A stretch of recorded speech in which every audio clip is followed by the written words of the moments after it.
In today's video, I'm going to teach you how to add Notion widgets to your desktop.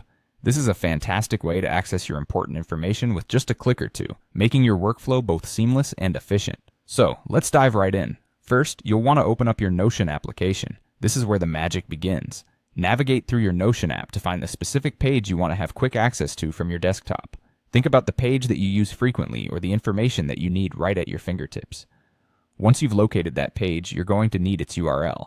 To get this, simply click on the three dots located in the top right corner of the Notion page, and you'll see an option that says Copy Link, or simply use the shortcut by pressing Ctrl+C. After highlighting the URL in your browser bar, if you're using Notion on web, this copies the link to your clipboard and you're halfway there.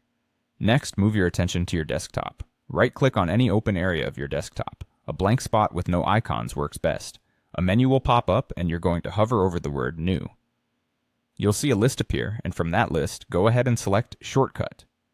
This action will launch a new window titled Create Shortcut that guides you through the rest of the process. You'll notice a field asking you to type the location of the item. Since you've already copied your Notion page link, simply paste it into the field provided. If you're on Windows, you can use Ctrl+V to paste the link directly from your clipboard. This ensures you're linking directly to the chosen Notion page, creating an easy and fast route for future access. Now that you've pasted the URL, click Next. You're now going to give your shortcut a name.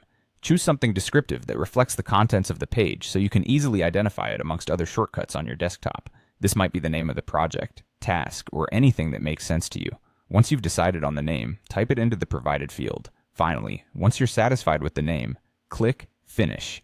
And just like that, you've created a shortcut. A new icon will appear on your desktop with the name you chose. When you double-click this icon, your selected Notion page will open right up, as easy as pie. Adding a Notion widget to your desktop is not only a handy trick for improving productivity, but also a great way to keep the information you need most front and center, without the hassle of opening and navigating through the Notion app every single time. Now you have everything you need to get started with using Notion more efficiently directly from your desktop. Thanks for watching and happy organizing.